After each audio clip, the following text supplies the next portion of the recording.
네, 안녕하세요. 나무아카데미입니다. 이번 시간에는 2023학년도 중학교 2학년 2학기 국어 금성출판사 4-1 단원 담화와 의사소통에 관련된 지문을 분석하고 문제를 풀어보도록 하겠습니다. 출제 유형 베스트부터 보겠습니다. 담화의 구성 요소와 개념을 묻는 문제 유형이 나왔고요. 담화의 조건인 응집성과 통일성을 묻는 문제 유형이 나왔고, 담화의 맥락인 상황 맥락과 사회문화적 맥락을 묻는 문제 유형이 나왔습니다.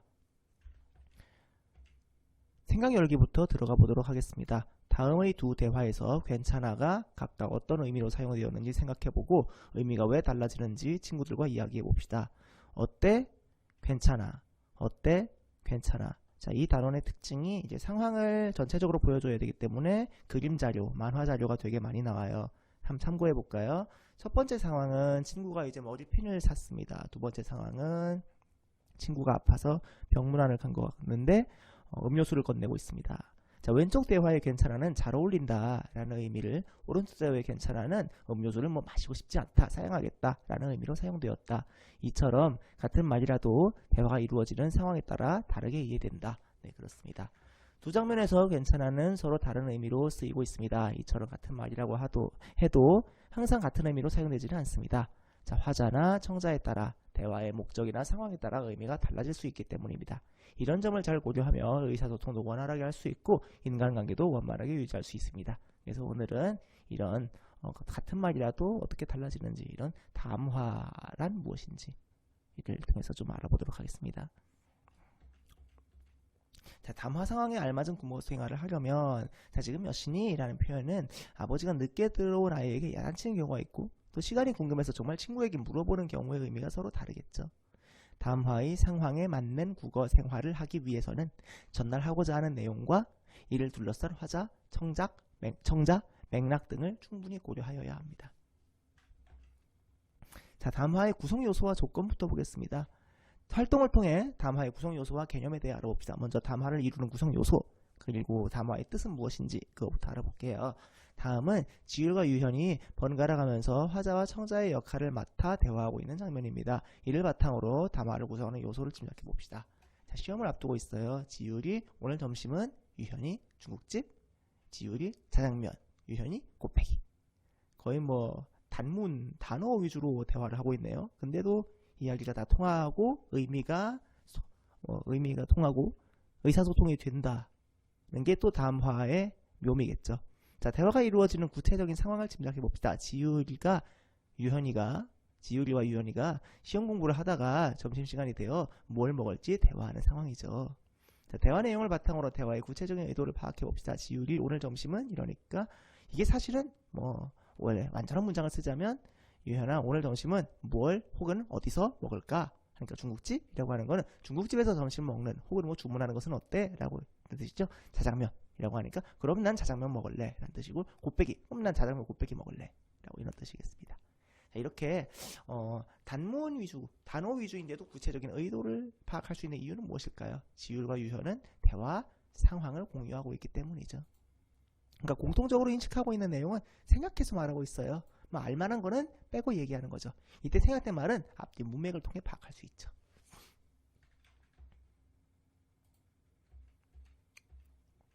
자, 이번에는 또 새로운 다음 대화를 읽고 담화의 의미가 어떻게 구성되는지 탐구해 봅시다. 자, 이게 이 대화가 지금 맥락이 주어져 있지 않아요. 상황이 주어져 있지 않아요. 자, 그래서 한번 볼까요? 위에서부터 밑으로 유현, 지율의 순서로 한번 읽어보겠습니다. 정말 오랫동안 기다리고 있었어. 내일이 바로 운명의 그날이야. 뭔지 몰라도 중요한 일이 있는 것 같습니다. 그러니까 지율이, 내가 내일 전학가 버리면 어떻게 할 거야? 그러면 이 중요한 일에는 지율이가 뭔가 중요한 역할을 맡은 것 같습니다. 그러니까 유현이가 그런 생각은 하지도 마 라고 얘기합니다. 유현이가 생각하는 운명의 그날에는 지율이가 꼭 있어야 하는 것 같습니다. 지율이 나한테 매일 고맙다고 할 거야? 그럼 나의 고마움을 네가 알아줄 거냐? 라고 얘기하니까 유현이 조금 쑥스러운지 가끔은 라고 얘기하니까 지율이 나 너 믿어도 되지? 너 나한테 고마워할 거지? 라고 얘기하니까 응 하고 지율이가 친구야 이러고 있습니다. 자, 근데 거꾸로 읽어볼게요. 지율에서 유현 순으로 거꾸로, 친구야 응? 나 너 믿어도 되지? 가끔은 좀 되게 퉁명스러운데요. 계속 읽어볼까요? 나한테 매일 고맙다고 할 거야? 그런 생각은 하지도 마. 나는 너에게 고마운 게 전혀 없다. 이런 얘기일 것 같은데요. 내가 내일 전학가 보내면 어떻게 할 거야? 라고 얘기하니까 오랫동안 기다리고 있었어. 내일이 바로 운명의 그날이야. 네가 전학 가는 날이 나는 정말 기다리고 있었다. 정말 쌀쌀 맞네요. 자, 문제를 봅시다. 유현의 말과 지율의 말을 따로따로 읽으면 그 뜻을 이해하기 어렵죠. 왜 그럴지 이유를 추측해볼까요? 말의 연속만으로는 완전한 담화라고 할 수 없습니다. 담화가 이루어지는 뭐를? 상황을 파악할 수 있어야 앞말의 의미를 온전히 파악할 수 있기 때문이죠. 근데 유현의 말과 지율의 말을 이렇게 따로따로 읽으면 담화의 맥락을 알 수 없기 때문에 그 뜻을 이해하기 어렵죠. 방금 저희가 해봤습니다. 위에서부터 유현, 지율 순서대로 읽으면은 유현에게는 내일 중요한 일이 있고 지율이 없으면 곤란한 일이란 뜻이고요. 아래에서부터 지율, 유현의 순서대로 읽으면은 또 괄호 2와는 차이가 있죠. 지율은 유현에게 자신의 중요성을 인정받고 싶어 하지만 유현은 지율을 인정하지 않고 차갑게 대하고 있음을 알 수 있습니다. 결국 여태까지 한 활동을 바탕으로 담화에서 의미가 구성되는 데에 관여하는 것이 무엇인지 정리해 보자면요. 담화에서 의미 구성에 관여하는 것은 일단 전달하고자 하는 내용, 그리고 이를 둘러싼 화자, 청자, 그리고 맥락이 중요한 것 같습니다. 자, 그리고 담화별 차이도 좀 있습니다. 다음 담화들이 앞에 대화와 어떤 차이가 있는지 비교해 봅시다. 대화가 있고요. 학급 회의가 있고요. 발표가 있고 사용 설명서가 있습니다. 자, 보겠습니다. 의장이 사회를 맡는 학급 회의는 대화와 어떤 다른 기준을 잡을 수 있을 것 같아요. 담화 상황이 공식적인지 비공식적인지. 그렇죠? 대화는 비공식적이고 회의는 공식적이죠. 수업 시간에 하는 발표. 자, 이거는 기준을 정하자면 화자, 청자의 역할이 고정되어 있는가, 교체되어 있는가. 대화는 화자, 청자가 계속 교체됩니다.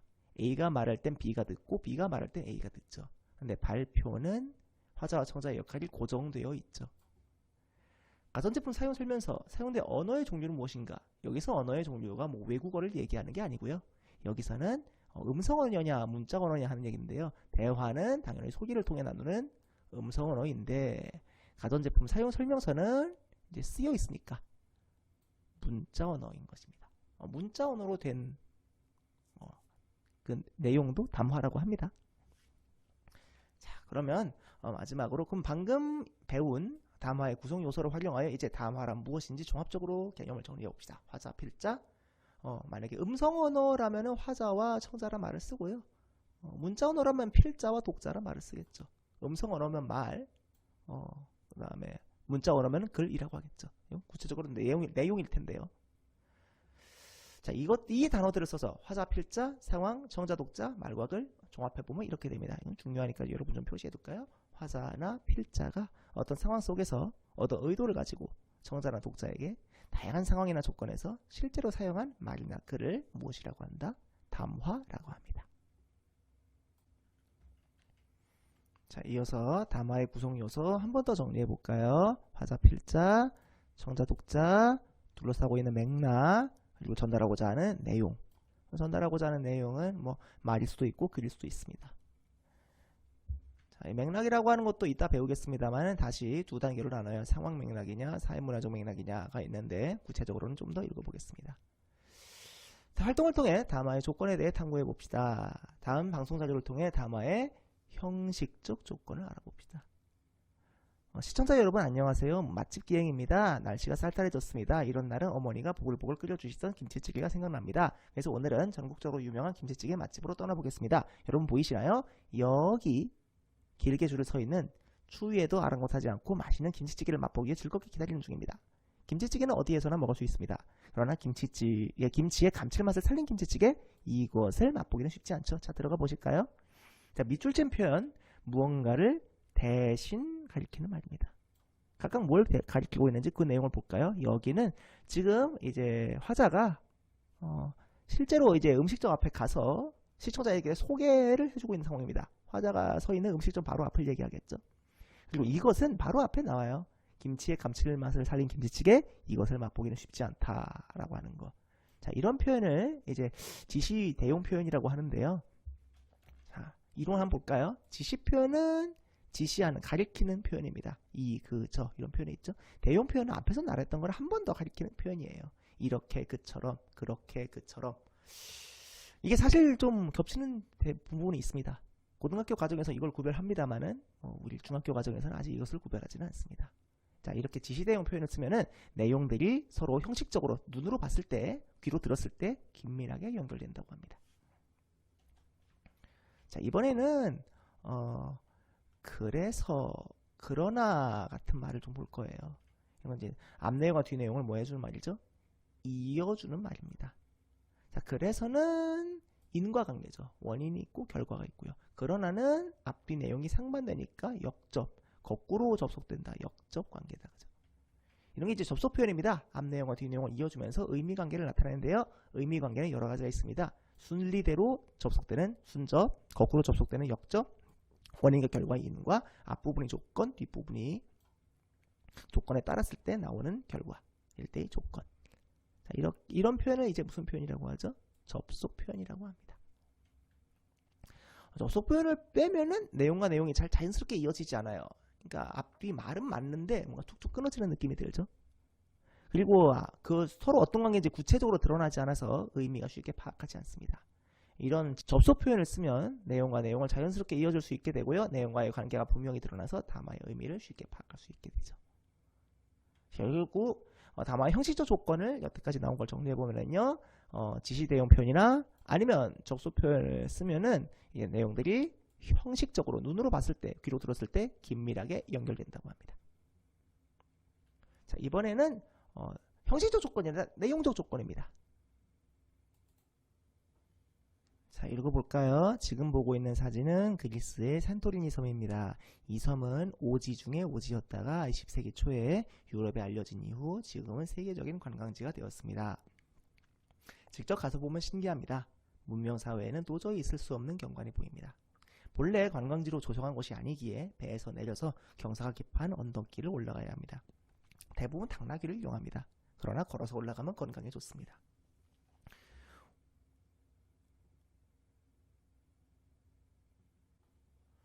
저 밑에서 조개 캐고 고기 잡던 어부들이 오랜 기간에 걸쳐 만든 노스입니다. 사실 악산도 이런 악산이 없는데 그 땅의 성질과 거기에서 사는 사람들의 삶이 만든 결과물입니다. 자, 이 담화에서 말하고자 하는 바가 무엇인지 말해봅시다. 그리스 산토리니 섬에 사는 사람들은 자신들이 살고 있는 자연 환경이 이렇게 아주 척박하고 악산이고 오지긴 합니다만 그래도 거기에 적응하며 살아가고 있다. 주제와 연관성이 떨어지는 내용을 찾아보고 그 이유를 파악해 봅시다. 연관성이 떨어지는 내용이 있어요. 그러나 걸어서 올라가면 건강에 좋습니다. 건강의 일도 아니긴 하다. 그죠? 연관성이 떨어지는 이유는 다른 내용들과 관련이 없는 주제에 대한 내용을 다루고 있기 때문이죠. 자, 그럼 그 내용을 빼고 읽어본 후 원래 담화 비교하여 어떤 점에서 달라졌는지 설명해 봅시다. 원래에서 빼고 나서 읽어보면 주제에서 벗어난 내용이 없어 담화의 의미가 분명하게 드러나는 것을 알 수 있습니다. 결국 담화의 내용적 조건을 볼게요. 하나의 담화는 각각의 내용들이 하나의 주제를 향하여 내용적으로 서로 긴밀하게 호응되어야 합니다. 그래야 의미를 더 잘 전달하겠죠. 이게 아까 얘기했던 형식적인 긴밀성과 짝이 되어 담화가 잘 이루어지도록 도움되는 거죠. 통일성과 의지성 한 번 더 정리해 보겠습니다. 통일성은 한 주제를 향하여 긴밀히 연결되는 것이고, 그 반면에 응집성은 표면적인 응집 관계예요. 내용적으로는 통일성, 표면적으로는 응집성. 문단이 긴밀히 연결된 거. 이때는 접속, 지시, 연결어를 적절하게 사용하면 응집성을 높일 수 있습니다. 정리해보면 이렇죠. 형식적 조건은 응집성, 응집성을 살리기 위한 표현은 지시, 내용, 접속.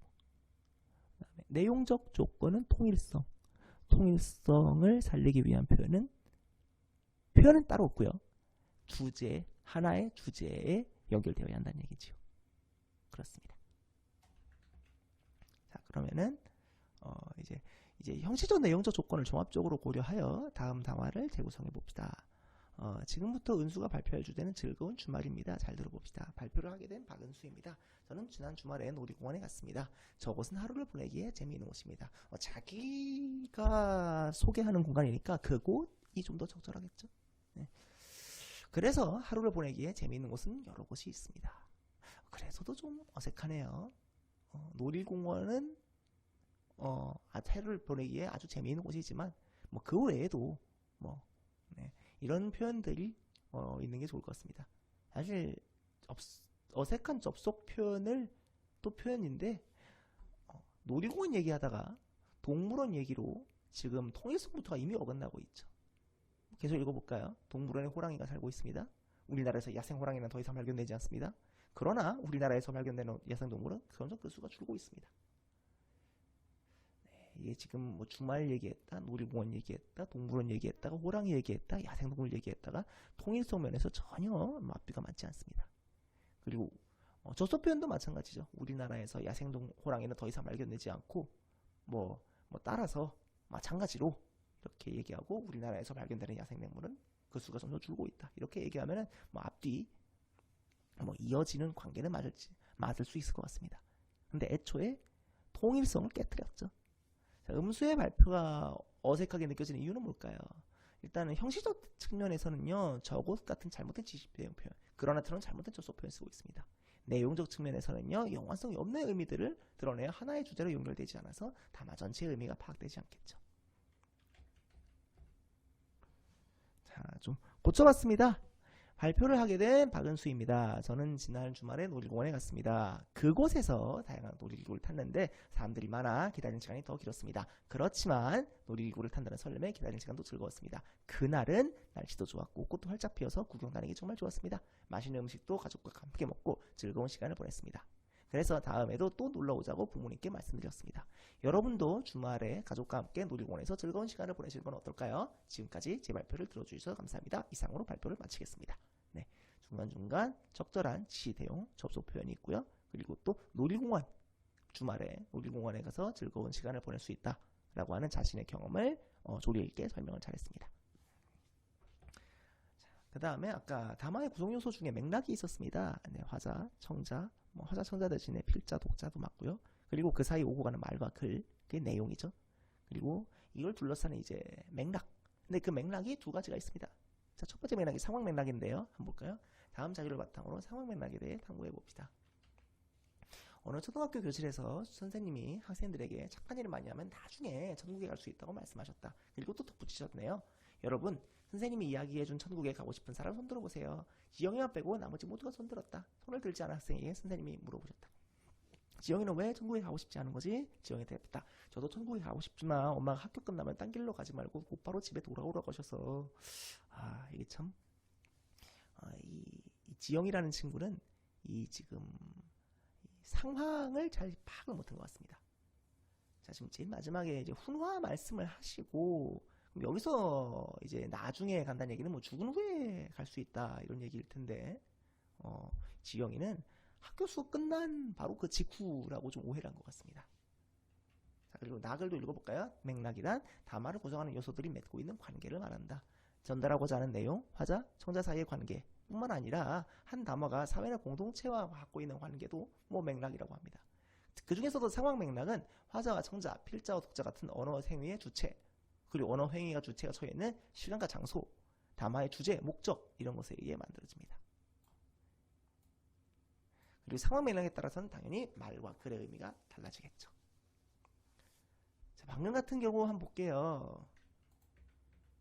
지영이는 수업 후에 천국에 가고 싶다고 오해했어요. 다른 학생들은 죽은 후에 천국에 가고 싶다고 제대로 이해했죠. 지영은 문자 그대로 이해했습니다. 그렇지만 나머지 학생들은 선생님께서 하신 훈화 말씀과 관련지어 착한 일을 하면 죽고 나서 천국에 가는구나. 그 얘기를 앞서 한 얘기를 바탕으로 지금이 아니라 나중에 가고 싶은 사람 이걸 물어본 거죠.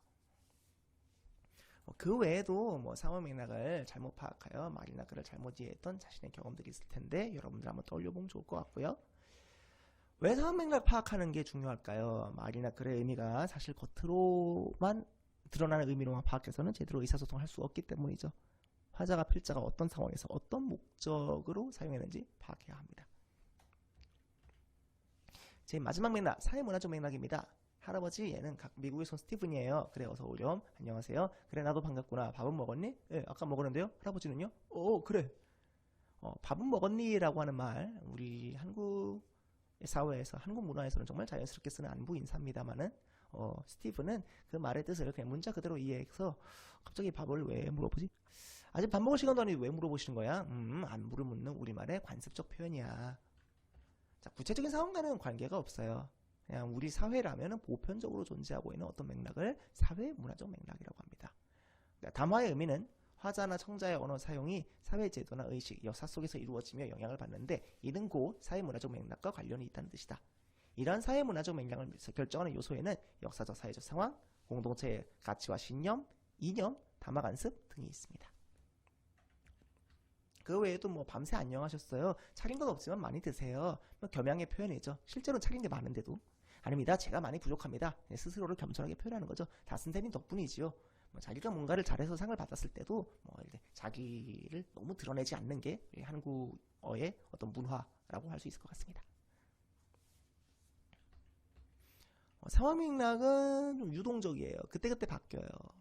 그게 선택적 자질입니다. 반면에 사회문화적 맥락은 우리 집단 전체에 적용되죠. 상황 맥락은 개인에게 유동적으로 적용되지만 사회문화적 맥락은 집단적 성격을 띠고 좀 더 상대적으로 고정되어 있기 때문에 오히려 의사소통을 규제하거나 통제하는 역할을 한다고 합니다. 그 외에도 사회문화적 맥락을 잘못 파악한 경험이 있을 겁니다. 자, 결국 전체적으로 정리해 볼까요? 상황 맥락과 사회문화적 맥락 같은 말이나 그 상황 맥락에 따라 다르고요. 또 다른 언어를 쓰는 사람들이랑 다른 문화권 사람들과 소통할 때는 사회문화적 맥락이 중요하다 라고 정리해 볼 수 있겠습니다. 한 문제 3문제 풀고 마무리할까요? 자, 7번 문제 한번 풀어봅시다. 일시정지하고 풀어볼까요?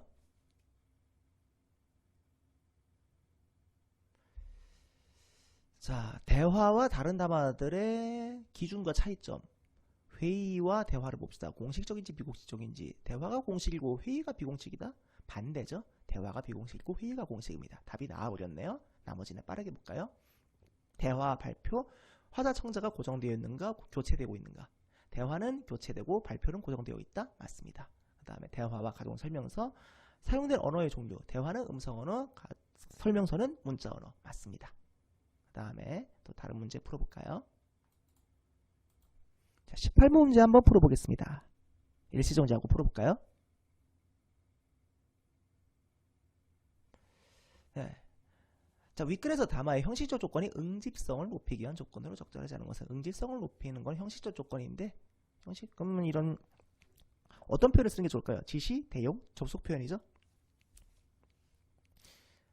지시, 대용 표현은 여기와 이것이고요. 접속 표현은 그래서 그러나입니다. 안녕하세요는 그냥 단순한 인사죠. 그래서 답은 몇 번이죠? 1번입니다. 자, 그 다음에 마지막 문제 풀어볼까요? 자, 28번 문제 풀어봅시다. 일시정지하고 풀어볼까요? 네. 자, 가와 나의 의미가 다르게 해석될 수 있는 이유로 적절하지 않은 거. 미용실 직원이 손님에게 어떠세요? 의사가 환자에게 어떠세요?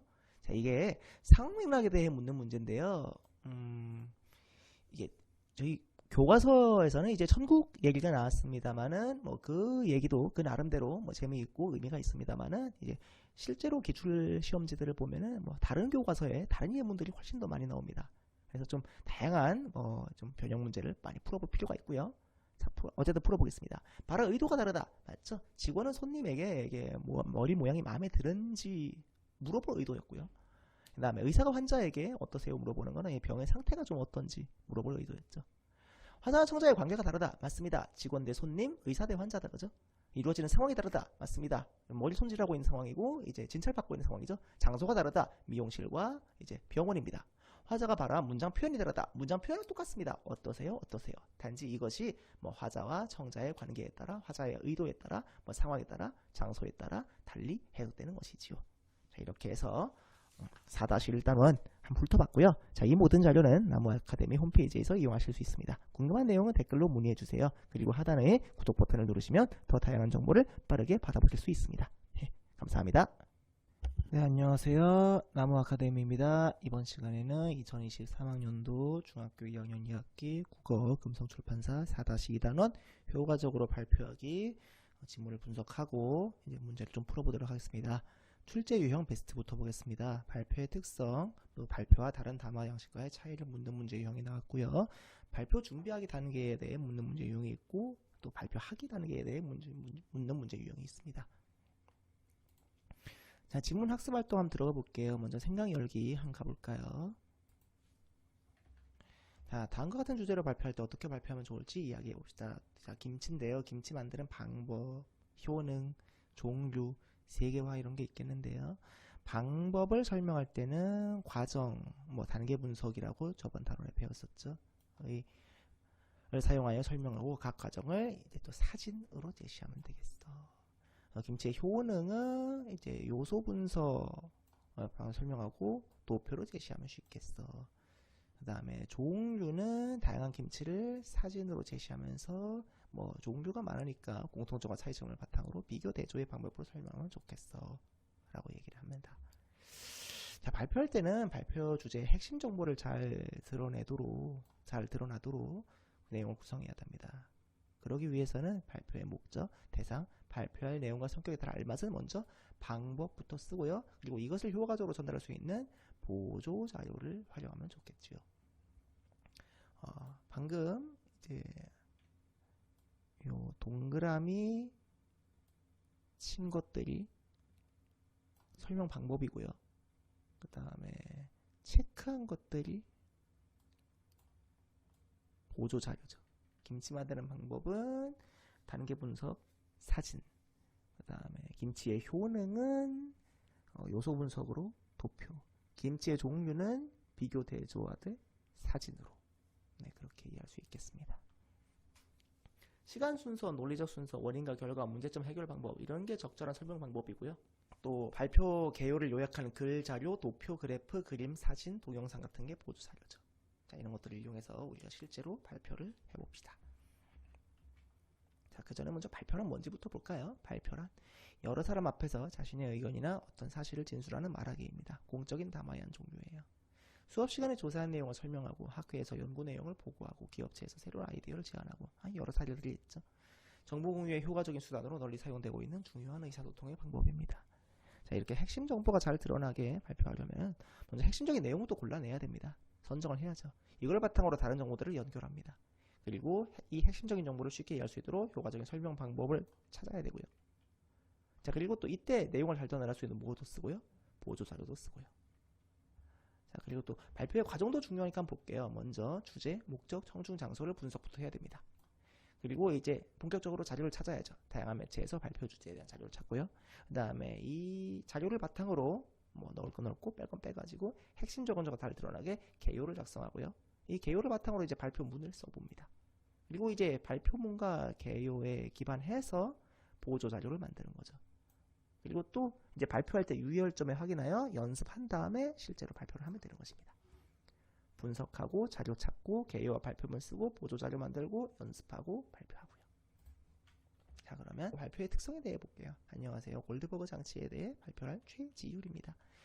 제가 발표할 골드버그 장치에 대해 들어본 적이 있나요? 골드버그 장치가 무엇인지 모르는 사람들도 한 번쯤 본 적이 있을 것 같습니다. 먼저 동영상 하나 보겠습니다. 이 동영상. 담화의 주제에 집중하고 관심을 갖게 하기 위해 주목을 끌만한 내용이 제시되었습니다. 이게 보조 자료의 일종이죠. 자, 여러분은 연필 어떻게 깎나요? 예, 그렇죠. 당연히 연필 깎기 놓고 갔습니다. 물론 칼로 직접 깎을 수도 있죠. 근데 골드버그는 연필 깎는 방법을 이런 식으로 했습니다. 엄청 복잡하네요. 이거는 이제 그림 보조 자료다, 그죠? 원래는 자, 이렇게 세상을 너무 복잡하게 살아가는 인간에 대한 풍자로 만들어진 게 골드버그 장치입니다. 간단하게 하면 되는데 왜 이렇게 두 번, 세 번, 2단계, 3단계를 거치냐? 이런 풍자 목적이었으나 이런 장치가 지금은 창의적인 상상력에 의해 흥미를 가진 사람에 의해 이어져 내려오고 있습니다. 자, 여러분도 골드버그 장치로 창의력을 키워보는 건 어떨까요?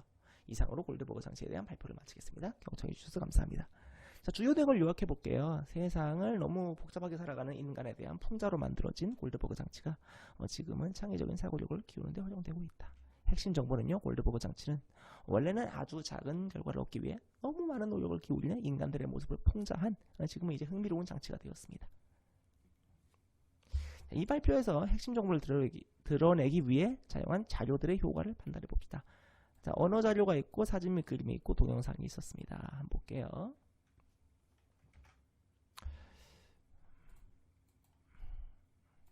자, 언어 자료 청중에게 음성을 통해 가장 직접적으로 전달하는, 내 말 자체니까 가장 직접적으로 전달할 수 있는 그런 자료다, 그죠? 그리고 중간중간 질문을 던져서 주의를 환기할 수 있습니다. 사진 및 그림은요, 말로 설명하기 어려운 것을 쉽게 파악할 수 있도록 구체적으로 보여줍니다. 실제 모습을 보여주기 때문에 이해하기 쉽죠. 동영상은요, 작동 과정을 보여줘요. 역시 이해하기 쉽게 해주고요. 청중의 흥미를 끌어서 발표에 집중하게 해줍니다. 자, 그리고 이 발표를 참고하면서 다른 담화 방식과 비교하여 발표하기만의 어떤 특성을 봅시다. 자, 일단 언어의 종류에 따라 크게 음성 언어냐 문자 언어로 나눌 수 있을 것 같아요. 일단 문자 언어인 거는 보고서가 하나 빠지네요. 그리고 음성 언어인 것도 이 목적에 따라 조금씩 갈리는데요. 주로 친교 목적이다? 그럼 대화입니다. 그리고 무조건 남을 설득하는 거다? 연설입니다. 근데 발표는 뭐 정보 전달일 수도 있고 설득일 수도 있어요. 그 외에도 뭐 발표 담화만의 또 다른 특징이 있는데요. 시간 제약이 있고요. 상황이 공식적이고요. 그리고 또 화자와 청자가 1대 여러 사람입니다. 한 명이 발표하고 나머지는 싹 다 들어요.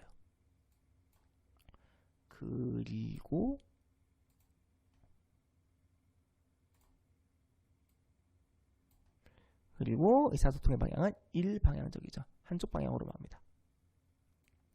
화자가 여러 사람 앞에, 청자 앞에서 이제 일방적으로 말을 하는 거죠. 물론 마지막에 뭐 질의응답을 받을 수도 있겠습니다만. 자, 결국 발표하기의 특성을 종합해 봅시다. 여러 사람 앞에서 자신의 생각이나 의견 또는 어떤 사실에 대해 진술하는 말하기로서 공적인 담화의 한 종류이다 라고 얘기합니다. 자, 그럼 이제 본격적으로 발표를 해볼까요? 그 전에 먼저 발표 준비하기가 있습니다. 준비할 때는 주제, 목적, 청중, 장소를 분석해야겠죠. 선생님이 이렇게 말씀하시네요. 이번 수행평가는 자유주제로 발표하기입니다. 좀 웹툰을 좋아해요. 그래요. 웹툰의 특징을 주제로 발표하는 것도 좋겠네요. 발표는 다음 주입니다.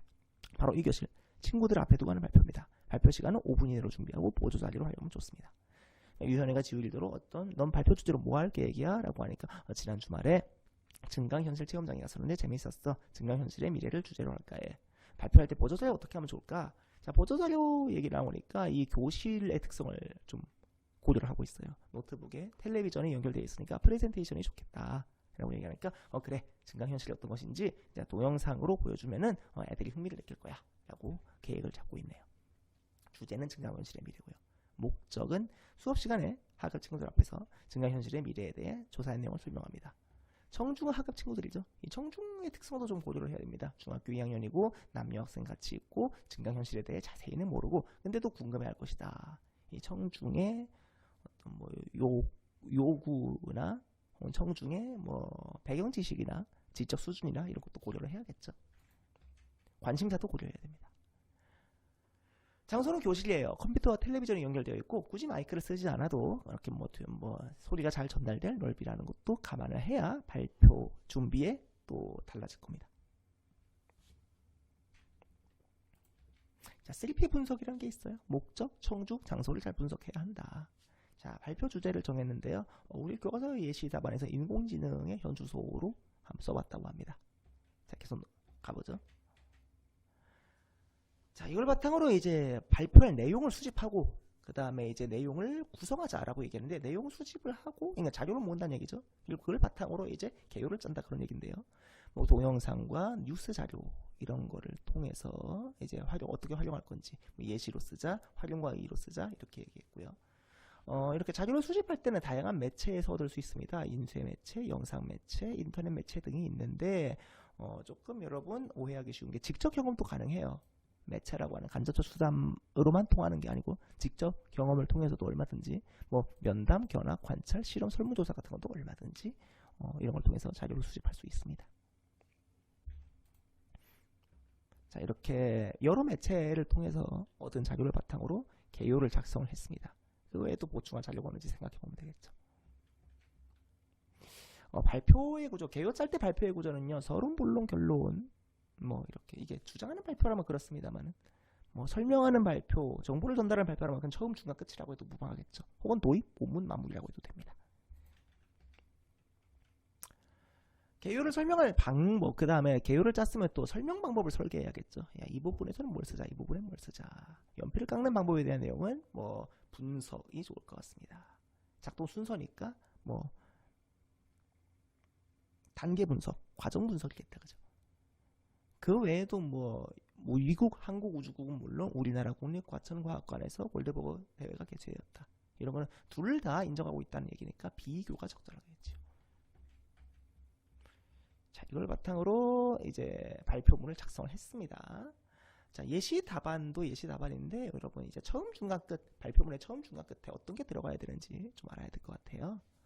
자, 발표문의 처음에는 목적, 필요성, 문제의 실태 등을 제시하고 청중의 관심과 흥미를 유도하는 게 좋고요.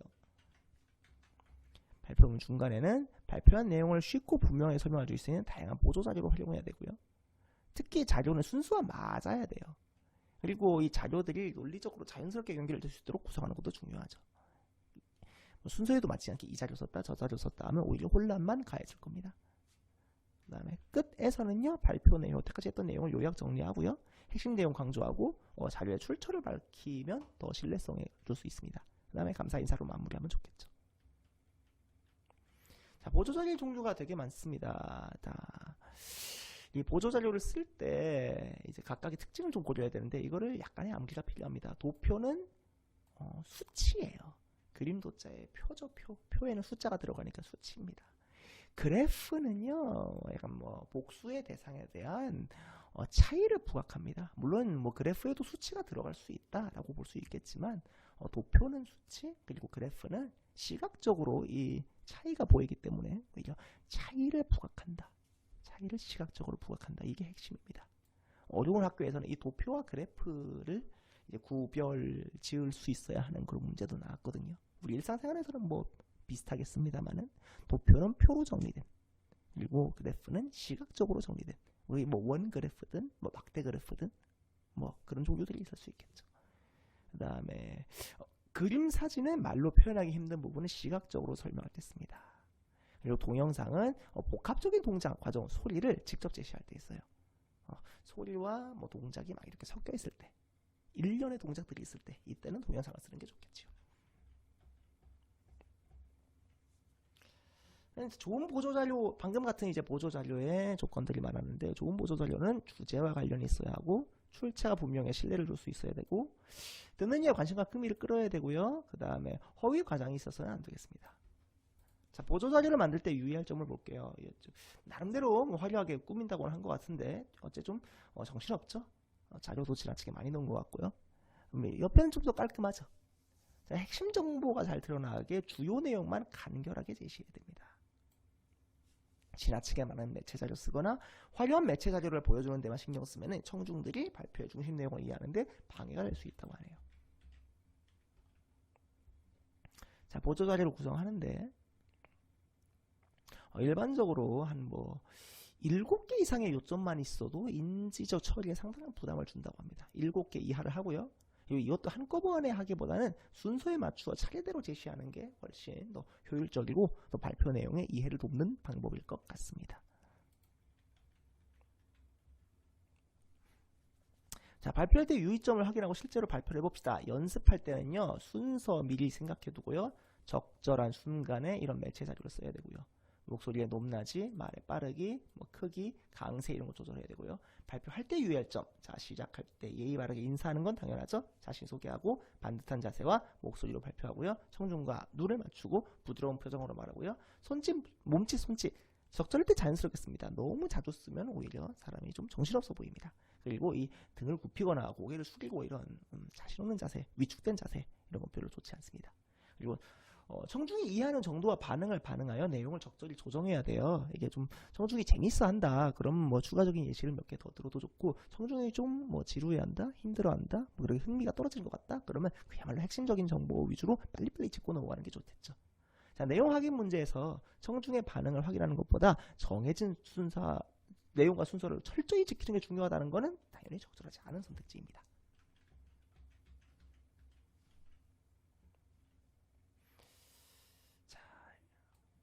아래 정리된 내용 한번 보겠습니다.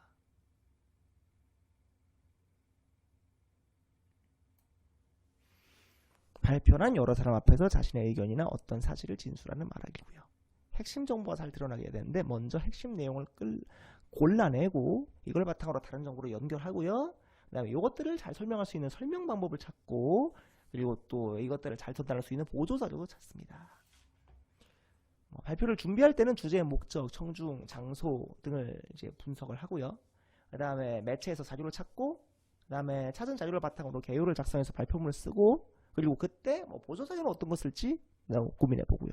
실제로 발표할 때는 이제 떨지만 않고 연습을 열심히 해서 수업 시간에 발표하면 될 것 같습니다. 골드버거 장치는 원래는 풍자를 위한 거라고 아까 말씀드렸습니다. 아주 작은 결과를 위해 너무 많은 노력을 기울이는 인간들의 모습을 풍자하는데 지금은 창의적인 사고력을 기술을 키우는데 활용되고 있다고 합니다.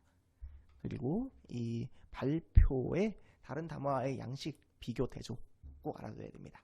네, 발표는 일단 언어의 종류는 음성 언어고요. 담화의 목적은 정보 전달 또는 설득입니다.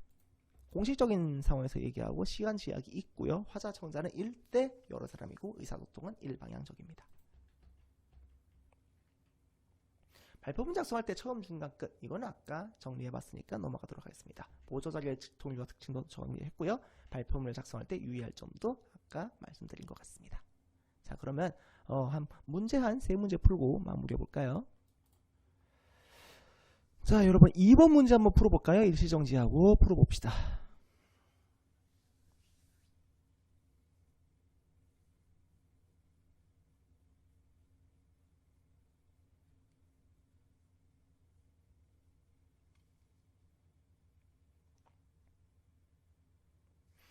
네, 다 풀었나요? 다음 대화를 참고해 볼 때 효과적인 발표를 수행하기 위한 준비에 대한 설명으로 적절하지 않은 것을 골라보자. 발표 주제로 뭘 할 계획이야? 지난 주말에 증강현실 체험장에 갔었는데 정말 재미있었어. 증강현실의 미래를 주제로 할까 해. 노트북에 텔레비전에 연결되어 있으니까 프레젠테이션이 좋겠다. 그래, 증강현실이 어떤 것인지 동영상으로 보여주면 애들이 흥미를 느낄 거야. 네, 이렇게 친구와 함께 이제 발표를 준비하고 있는데요. 자, 1번부터 볼게요. 발표 장소가 어디인가에 따라 발표 준비가 달라질 수 있다. 맞습니다. 노트북에 텔레비전이 연결되어 있으니까 라고 얘기하니까 이제 교실의 시설을 고려를 하고 있죠. 예상 청중의 관심사, 지적 수준, 발표 목적을 고려해야 된다. 자, 이게 애들이 흥미를 느낄 거야 라고 얘기하네요. 아이들의 흥미를 고려를 한 걸 알 수 있습니다. 그 다음에 3번, 발표 내용을 효과적으로 전달할 수 있는 보조 자료가 무엇인지 생각해보자. 동영상으로 보여주면 좋겠다 라고 하니까 또 보조 자료도 고려를 하고 있네요. 그 다음에 발표 내용을 이해하는 데 도움이 되는 자료보다는 청중의 관심을 끌 수 있는 자료로 준비해야 된다. 결국은 청중의 관심을 끄는 것도 중요하지만 결국 핵심은 발표 내용에 대한 이해죠. 발표 내용의 핵심 정보를 제대로 이해하게 만드는 거기 때문에 단순히 관심만 끄는 걸로는 좀 부족합니다. 답은 4번이죠. 그다음에 5번 볼까요? 발표자에게 맞지 않는 주제를 선택하거나 주제를 잘못 선정하면 발표 준비가 어려워질 수 있다. 네, 지금 이 사례에서도 자기가 재미를 느꼈던 내용에 대해서 주제를 선정을 했네요. 주제 선정이 은근히 중요합니다. 주제 선정을 잘못하면은 지금 선택지에서 말한 것처럼 발표 준비가 좀 어려워질 수 있습니다. 자, 그다음에 다음 문제 또 풀어볼까요? 3번 문제도 한번 풀어봅시다. 일시정지하고 풀어볼까요?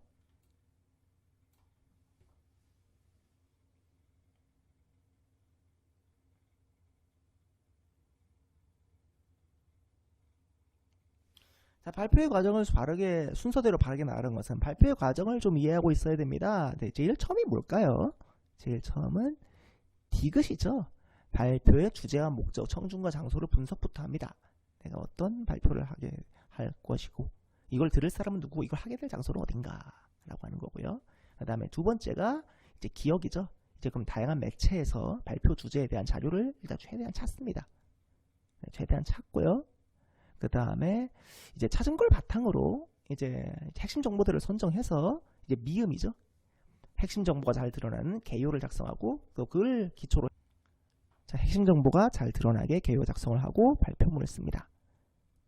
자, 그 다음에 그럼 이제 발표문이 나왔으니까 그럼 2단계에서 뭘 넣어야지 라고 하는 발표 내용을 효과적으로 전달할 수 있는 보조 자료까지 만들어주면 좋겠죠. 자, 지금까지 다시 한번 정리하면은요. 자, 처음에는 뭐 하죠? 주제, 목적, 청중, 장소 분석하고, 두 번째는 뭐 하죠? 발표 주제에 대한 자료를 찾고 그다음에 찾은 자료를 바탕으로 개요를 작성하고 발표문을 쓰고 그리고 또 발표문을 보면서 보조 자료는 어디에 써야지 라고 생각을 하고요. 그럼 제일 마지막에는 유의할 점을 확인하면서 실전적으로 연습을 해보면 되겠죠. 자, 그러면 답은 몇 번이죠? 그렇죠. 3번이죠. 디귿, 기역, 미음, 리을, 니은입니다. 디귿, 기역, 미음, 리을, 니은. 네, 그렇습니다. 한 문제만 더 풀고 마무리해 볼까요?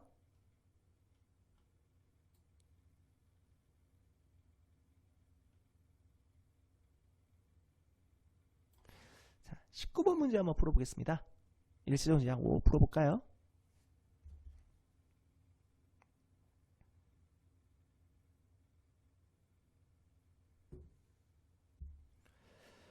네, 다 풀어보았나요? 자, 다음 중 이 발표에서 핵심을 드러내기 위해 사용한 자료들의 효과를 판단한 것으로 가장 옳지 않은 것은 이라고 얘기했는데 뭐 위 발표 내용을 읽어봐야겠습니다만 일단은 자체적으로 한번 볼까요? 언어 자료, 음성을 통해 직접적으로 전달한다. 맞습니다. 또 질문을 던져 주의를 환기한다. 맞습니다. 사진 및 그림. 자, 말로 설명이 어려운 내용을 쉽게 파악할 수 있도록 하는데 대상을 추상적으로 보여준다고 하네요. 아니죠. 추상적이란 거는 머릿속에 관념적인 내용 얘기하는데요. 구체적으로 눈앞에 실제로 보여주는 거니까 사진 및 그림은 구체적으로 보여줍니다. 답은 3번입니다. 나머지도 볼게요. 설명하고자 하는 대상의 실제 모습을 그대로 보여주어서 이해하기 쉽다. 동영상은 작동 과정을 보여준다. 라고 되어 있네요. 네, 이렇게 해서 4-2단원 발표에 대한 내용 좀 훑어봤고요. 자, 이 모든 자료는 나무 아카데미 홈페이지에서 이용하실 수 있습니다. 궁금한 내용은 댓글로 문의해주세요. 그리고 하단의 구독 버튼을 누르시면 더 다양한 정보를 빠르게 받아보실 수 있습니다. 네, 감사합니다.